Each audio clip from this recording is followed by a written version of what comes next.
On this episode of Acoustic Tuesday, we're going to take your flat picking to a whole new speed. I'm talking light speed here, and you're not even going to need your guitar. I personally just found Blind Joe Death, and I'm going to tell you all about it. And we're going to take the train to Accessory Town. All that and more right after this. The Acoustic Tuesday show is brought to you by Tony'sAcousticChallenge.com.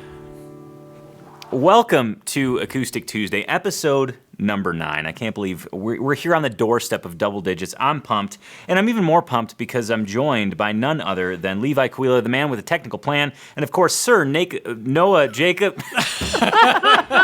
Sir Noah Jacob Heckman Hello, Jr. Noah. the first. Levi. Hi, guys. Hello, It's good to Tony. see you. I will explain why I am speaking at such a rapid pace a little further on down the line. But as with all Acoustic Tuesdays, I'm going to dive into my list of acoustic guitar geekiness. But before I even get into my list, today I have a trivia question for you. One that I found online from Reverb. Reverb.com, that is. And I just loved the question so much, I thought, you know what? I'm gonna use the question here because it's a great question. I think it's a fantastic piece of trivia. So, without further ado, here is your multiple choice trivia question for the day. This company produced more instruments in the 1960s than any other company. Your choices are as follows. A, Fender, B, Gibson, C, Martin, D, Ibanez, E, Harmony, or F, Danelectro. And of course, again, the question, this company produced more instruments in the 1960s than any other company. Go ahead and ponder that while I dive into my list of acoustic guitar geekiness. But first, I have another but first. I want to check the mailbag because we've been receiving some mail here at Tony's Acoustic Challenge Studios, and the bounties are great. Let me start out with first. Well, I'll save that one for a second. First, I finally subscribed to the Fretboard Journal. Now, I've been reading the Fretboard Journal all along, and I've always bought it at a bookstore because I like it to be nice and neat. And I had always feared that, gosh, if I order the Fretboard Journal through mail, it's going to arrive all beat up, and I'm just not into that. I like nice, neat magazines. So I bit the bullet, I subscribed, and this is what it came in, a box. So my fears were unfounded. It arrives neat and tidy and crisp and clean. The new issue is awesome. It looks stellar. The photos are awesome as usual. I just wanted to share that with you guys because it's something that held me up from subscribing, and now I have that fear no more. Second item in the mailbag. I want to take a second and thank TAC member and Acoustic Tuesday viewer Susan A. for sending us this. Actually, it was addressed to Noah. But I just went ahead and put it in my mail compartment. Oh, nice. This okay. is a gift from Susan. I'll show you what you received, Noah. Okay, thank you, Tony. This is, she sent us, some homemade pickles, Ooh. which we appreciate, In a mason jar? and some Tomcat gin. Bar Hill Reserve Tomcat gin. She says, well, here you are as promised. Tomcat gin. Looks like scotch, smells like gin, finishes sweet and oaky. Enjoy, Susan A. So thank you, Susan A. Very much appreciate that. I went ahead and, again, confiscated Noah's mail, so hopefully you're okay with that, Noah. Totally fine. You seem fine. So let's dive into the acoustic guitar list, shall we? Again, thank you for the gin and the pickles, Susan. We very much appreciate that. My acoustic guitar list item starts with item number 5, and it's actually a pedal board, the PedalTrain Nano pedal board. You're thinking, okay, Tone, this is an acoustic guitar-centric show for acoustic guitar geeks. Why in the hell are you featuring a pedal board? Well, as an acoustic guitarist, I don't have a lot of pedals. I have a tuner, I have a DI, sometimes 2 DIs, depends on what instrument I have. So I don't have a lot of pedals, but the PedalTrain Nano pedal board is just small enough to fit those pedals and make it nice and neat and tidy. It's built like a tank, and lo and behold, right next to the mailbag, I actually have my PedalTrain Nano pedal board. It comes in a really cool soft case with optional straps that strap onto your gig bag. They've since revamped this. This is about, gosh, I probably got this probably about 3 years ago. They've since revamped the look. It's the same awesome pedal board. Let me just give you a glimpse as to what mine looks like so you can see it. This is my 1-spot 9-volt power supply.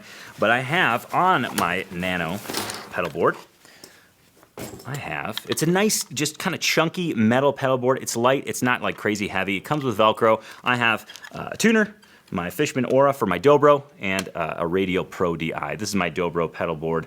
So it fits 3 pedals comfortably. If they're of moderate size, you can maybe squeeze another one in there if they're smaller. But I just wanted to share this with you guitar geeks because it's nice to show up to wherever you're playing. Open mic, gig, maybe a friend's jam or something if you guys are plugging in, and have your pedals neatly arranged. You don't have to pull them out one by one and connect them. They stay connected and they're easy to carry around. So that's the the PedalTrain Nano pedal board. I think I paid around $70 for it, or it was maybe a little bit more. There's a price link in the description. You can check it out. It's got some further details and such. So, of course, we're counting down from 5, which brings me to item number 4, and this happens to be a capo. Now, I've reviewed capos before, and generally the reviews I've done thus far have been capos that are around $50 and under. Love the Shub, love the Kaiser, the Planet Waves, NS Lite capo, love all those capos. But the capo I want to feature today is the Elliott Capo, specifically the Elliott McKinney capo. We're talking upper echelon of capos here. We're talking the absolute peak of awesomeness in accessories. And the Elliott Capo is, they're made here in the U.S. It's machined stainless steel. They're machined absolutely beautifully and precisely. They function like a Swiss watch. Those function smoothly, right? I'm not a watch guy. Swiss watch? Okay. Yes. Okay. They're gorgeous to look at. They work flawlessly. They're solid, and they feel strong. I don't know how else to describe them. Currently, they're offering a satin finish as well, which looks incredible. When I got mine, I got it in the polished kind of gloss finish, if you will. And I got mine because I found it on David Greer's equipment list. David Greer is an amazing flat picker, and I thought, well, gosh, if I get this this capo, I will just by magic of putting this capo on my guitar automatically play like David Greer. Now that didn't happen, so quick disclaimer there, but all the bluegrass greats, I'm talking Brian Sutton, Tony Rice, David Greer, every bluegrass guitar player that can pick circles around a tornado has an Elliott Capo, and they have it for a reason. They're built wonderfully, and there's a really cool video that Scott Elliott of Elliott Capos put together that explains the very capo that I'm talking about, the Elliott McKinney Capo. So we're going to have a look at that right now. Scott with Elliott Capos. We're going to talk now about the Elliott McKinney. The McKinney style capo has been around for many years, has been through lots of different hands. We became the only authorized manufacturer of the McKinney capo back in 2005 when we became partners with Tom McKinney. The basic design has not changed. The thing that has changed is we did start contouring it a while back, and that is more like the Elliott push button capo. The saddle is the McKinney style saddle. It has a stinger going down through a guide on the frame right here. That's what keeps the saddle centered over your instrument. The latch, the original style latch, open it up with the bell, has a cradle down inside of the frame right there, and the top bar just closes down into that, and then the latch closes up over the top of it.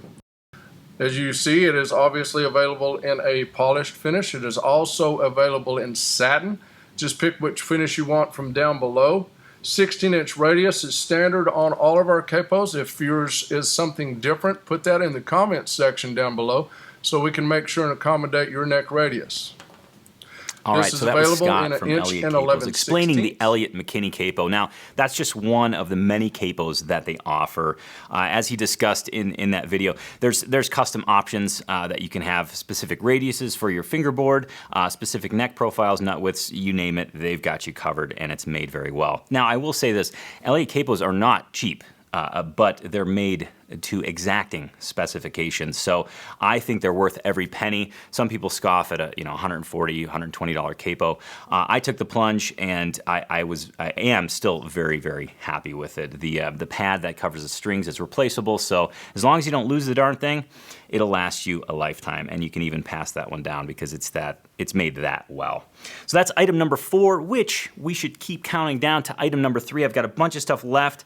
We've got to discuss some small wins, but let me do item number 3 first, because this is one that I felt like almost a super sleuth here. I finally found Blind Joe Death. I found him in Portland, Oregon. Now, for those of you who don't know who Blind Joe Death is, Blind Joe Death is the name, character that John Fahey sometimes played music under, issued music under. Now, John Fahey, unfortunately, is no longer with us. He passed away in 2001, but let me explain how I found Blind Joe Death. So, I was in Portland some years ago, and I was in a record store. I was in a neighborhood. I can't recall the name of it, but the artwork on the building was gorgeous, and it just screamed record store, a cool local record store, so of course I had to go in. Went in and found the John Fahey bin, got all the records out of it, basically brought them to the checkout guy there. And behind him, there was a box set called The Transcendental Waterfall, which was John Fahey's first 4 or 5 studio albums on Tacoma Records, the label that he started. And I thought, you know what, I have to have that. He said, now there's going to be duplicates in here. I said, no, I want it all. So the box set's wonderful. It's something that I've been digging into this week. It has, again, those first 4 or 5 studio albums. It comes with a T-shirt, extended liner notes, picture. I mean, it's very much worth it, especially if you're a vinyl lover, especially if you're a John Fahey lover. But I'll even one-up you on that. So in talking to the store clerk there at the record store, he said that John Fahey actually used to come into that very record store and talk to people about his records and encourage them to buy them, which was a cool kind of John Fahey myth. I felt very connected. And upon returning from Portland, maybe a year or so later, I found a movie. It's called In Search of Blind Joe Death. Now, let me set the scene up for you. This is what happens when you're a guitar geek, and in my case, my girlfriend sit down. We sit down to watch a movie on a Friday, Saturday night, and she says, "What do you want to watch?" And I said, "I got this great movie. It's called In Search of Blind Joe Death." She then retorts, "I don't want to watch another horror movie." I said, No, this is better. This is a guitar player documentary. And this movie is absolutely beautifully shot. You will be amazed at the guitar players interviewed in this movie that John Fahey has impacted. Now, this is a kind of the scope of John Fahey's life. It's a John Fahey documentary, as much into his musical life as it is into his personal life, and he was certainly eccentric, an artist through and through, and I actually have a clip from the director/producer here that I want you to gain a little insight into the film, so we'll share that with you right here. I'm James Cullingham. I'm the director and producer of In Search of Blind Joe Death, the saga of John Fahey. My company is Tamarack Productions, and I come from Toronto, Ontario, Canada. My film is about an amazing American musician, a composer, a great guitar player, a wonderful writer, and an all-round iconoclast and provocateur named John Fahey. He is best known as the inventor of something called American primitive guitar. I think his contribution, among others, was that he took what he considered to be the classical music of America, Delta blues, New Orleans jazz, and he reinterpreted it as a solo steel string guitar music. In the last 5 to 10 years of his career came the biggest surprise when he picked up an electric guitar. And he started playing with people like Sonic Youth and Cul-de-sac in Boston. I was rather surprised in 2009, given that he died in 2001, that no one's made a film about Fahey yet.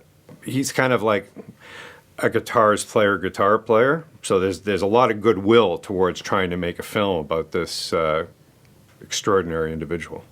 London's own Pete Townsend, who's in the film, and heard Fahey's guitar playing as The Who was starting out, basically.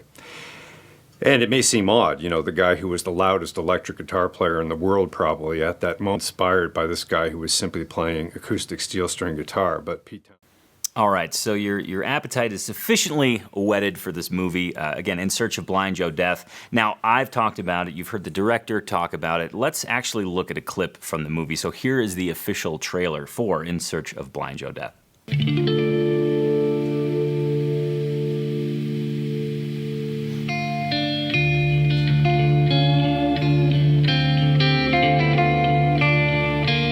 I think of myself as a classical guitar player, but I'm categorized as a folk musician.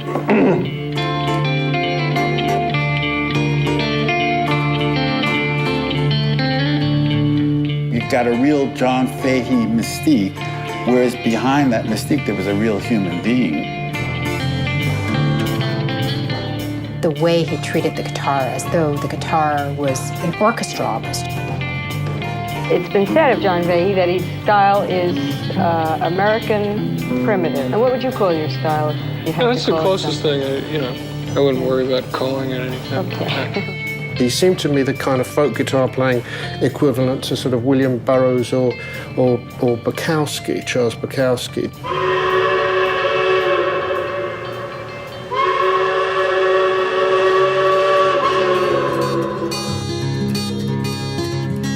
The guy was like truly punk rock or whatever you want to call it, his own artist. And I think that's really the core of it. It's just art for art's sake on so many levels.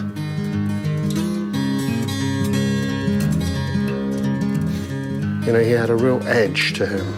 I think that's why I liked him.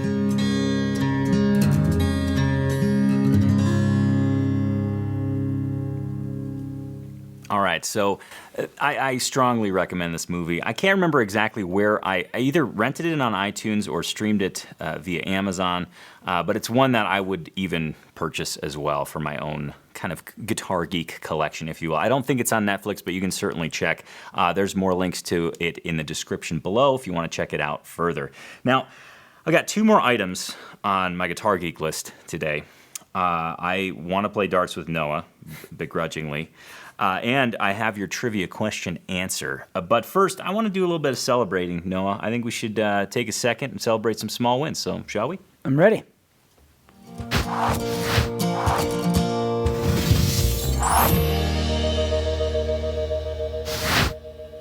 All right, quick shout out to small wins today from John, Gary, Andrew, and Michael. Awesome. John says, about 2 weeks ago, my wife suddenly became interested in playing the guitar. I quickly pulled out my Seagull SWS folk guitar for her, and she's been playing for a few minutes every day. Now he can leave his guitars out and they can play together. That's a stellar win. A little family guitar action. Stellar. Love it. And he says, I love Acoustic Tuesdays. It's fun and informative.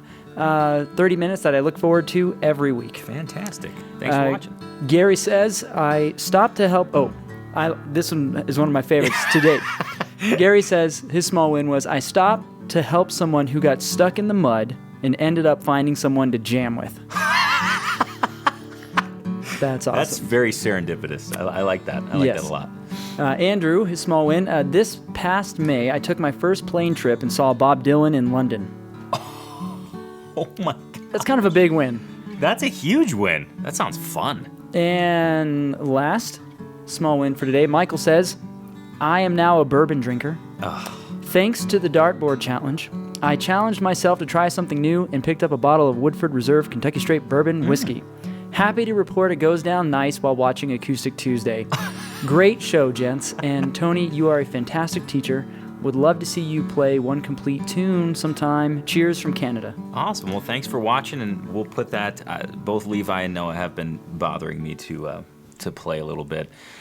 So we'll see if we can't work that in. You know, we are turning double digits next week. Right. This is Acoustic Tuesday 9. Next week is 10. And I'm kind of like, this is a big moment. This is exciting. So if you have a small win that you would love to be featured here on the Acoustic Tuesday show, please leave it in the comments below. All you have to do so that Noah sees it and myself is put a hashtag small win and then go ahead and type in your small win. It could be going to a concert. It could be finally dusting off your guitar after years of it sitting under the bed. It could be changing your strings. It could be any old thing guitar related. Or in this case, we've got a new bourbon drinker in the ranks. So that also qualifies as a small win. So make sure to leave those in the comments below. And Noah, I think we should dive right back into my guitar geek list. Let's do it. Which involves, we're actually, all three of us are in on this next particular item here. This is item number 2. How do you flat pick so darn fast? Well, in the mailbag, in the Tony's Acoustic Challenge Studios mailbag, I received this box was it yesterday? No, it was before. It was last week. Anyways, it sat here over the weekend, and upon opening it this week, I finally found out how to make your flat picking faster without even holding your guitar. And it comes from Coffee Fool's Flatpicker Fuel coffee. Yes, ladies and gentlemen, I scoured the internet because I wanted to feature something that was guitar related, but not quite guitar related. And this is the coolest thing I could find. It's a coffee. It's literally a coffee entitled Flatpicker Fuel. It's made by a company, Coffee Fuel. They're down in Utah. I ordered this. It shipped fast. It shipped safe. It was just sent USPS, and I've included a link so you can enjoy yourself some Flatpicker Fuel in the description below. Now, this coffee was made in conjunction, or rather labeled in conjunction with Brad Davis, who's a phenomenal flat picker. When he was recording an album of his, he got together with Coffee Fuel. They created Flatpicker Fuel, and I got to tell you, it certainly has accelerated my speech for the day, so I can't even imagine what's going to happen when I hold a guitar. I really can't. Or when you throw a dart. That's very true. It's a good segue, Noah. Way to keep us on track. I got props to Noah for not only currently kicking my butt, but cueing the dart battle that is raging. Yes, hard. Kind of. Yeah. Yeah, Noah, so we got to play darts. This is the dart battle. This is the second iteration of the dart battle. Now, Noah, can you please explain how the dart battle works? Maybe give everybody an update on the score. Absolutely. So currently, Tony, you stand at a 6, and I'm at 50. Cool. That's neat. Yeah. And here's how it works. Okay. You are a bourbon guy. I'm a Scotch guy. If you win, I have to buy a bottle of bourbon for us to share. If I win, you have to buy a bottle of Scotch for us to share and sip together. Correct. Now, this is the last round. It is. So depending upon my miraculous comeback, you'll have to start thinking of which bourbon you're going to purchase me. So with the rules being stated, with the dart battle ready to wage on, I think we should just go ahead and let's play some darts.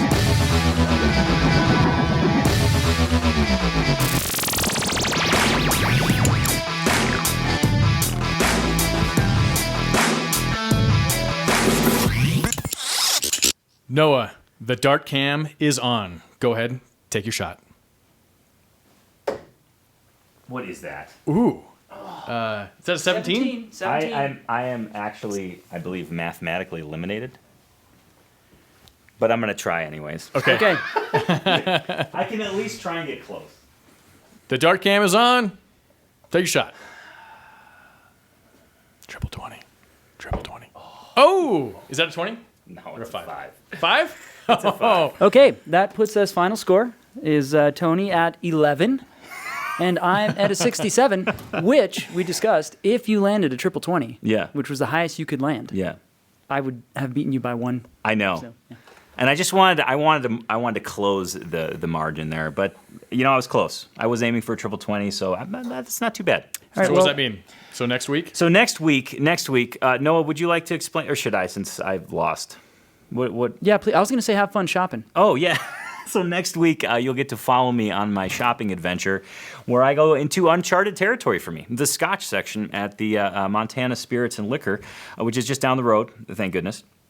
And I'm gonna purchase a bottle of Scotch for Noah, which brings me to my next point, actually. I want to know what I should get Noah, because I don't know much about Scotch.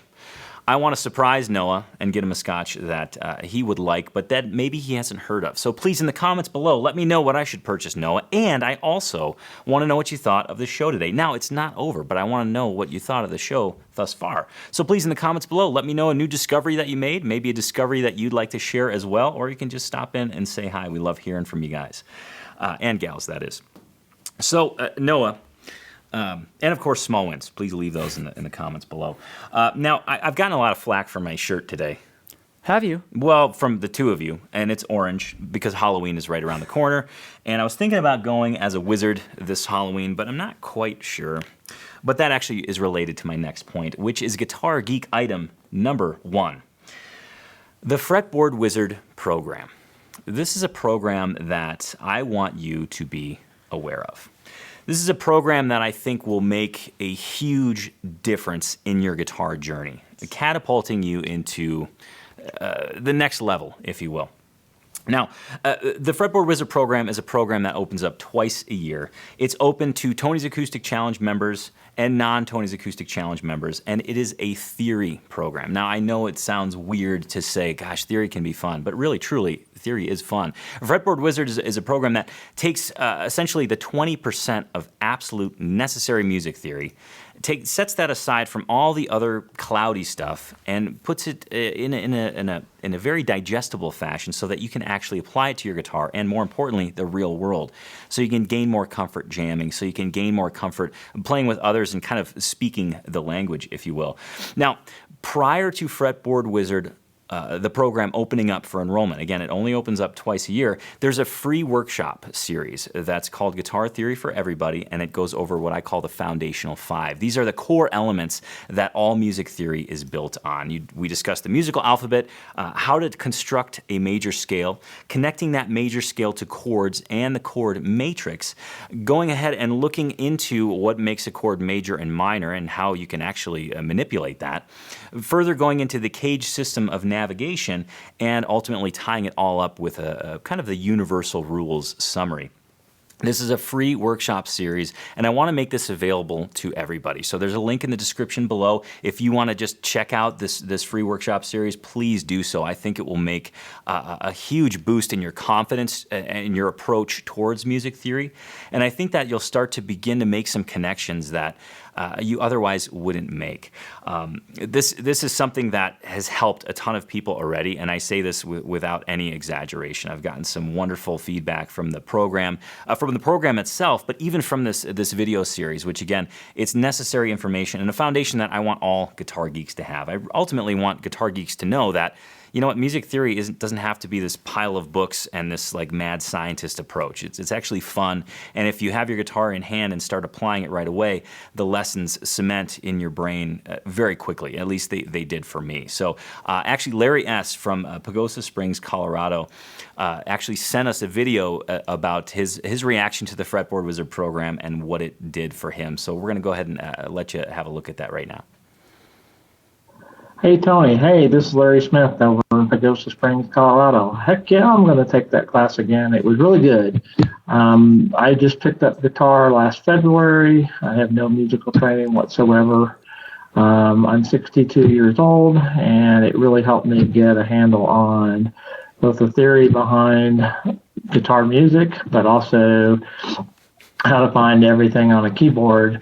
And now when I go talk to my buddies or go play with my buddies, I can understand what they're talking about, which before it was all Greek to me and was getting kind of discouraging, but now I get it. So anyway, thanks for all that help, and I'll see you in the next class. Bye.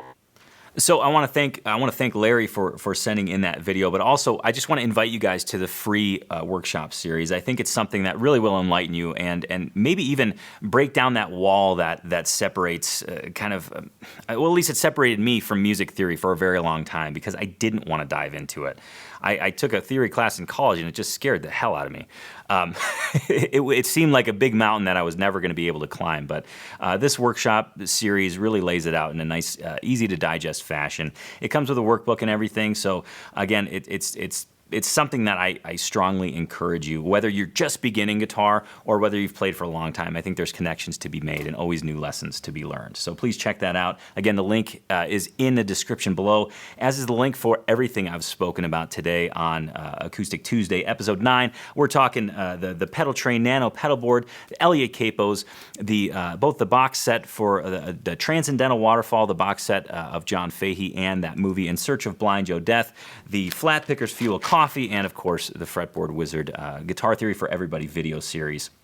Now, we're not quite done here. We're right at the tail end of Acoustic Tuesday, but I still have to share with you your quiz answer and, of course, give you a sneak peek into next week. So let me just reiterate the trivia question that started the show. The trivia question was multiple choice, and it was this.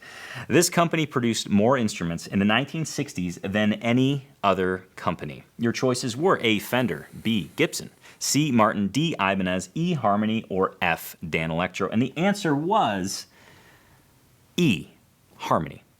Harmony guitars. which we were talking about this just before flipping on the cameras today. Actually, Levi's first guitar was a harmony, and I think a lot of people's first guitar was a harmony. And I think the reason that harmonies sold so many guitars in the 60s was that the folk boom was happening. Everybody wanted to play acoustic guitars, and harmonies were very inexpensive guitars that had a certain look and cool vibe to them. So it was harmony. So pretty cool factoid for you. Now let's look forward. Let's strap on our future goggles, if those are a thing, and let's look at and see what's going to happen next week on Acoustic Tuesday. Next week I have for you a new take on guitar strings, something that I need you to be aware of and something that really surprised me. I also have an acoustic album that I want to share with you that is literally on fire. It's ablaze, no joke. And I want you to know about a nonprofit, a guitar-oriented organization that really focuses on the healing power of music, something that I think we all can recognize and resonate with. This is an organization that you need to be aware of. So next week on Acoustic Tuesday, it's going to be incredible. I hope you enjoyed this week's Acoustic Tuesday. Episode 9 is in the books. I want to thank you so much for sharing your time with us here today. Thank you to Noah for humbling me in my dart-ness. And thank Anytime. you for Levi's hitting of all the right buttons and showing of all the right things. From all of us here at TAC Studios, thank you so much, and have a great guitar-infused week. And of course, we'll see you next week on Acoustic Tuesday. Cheers.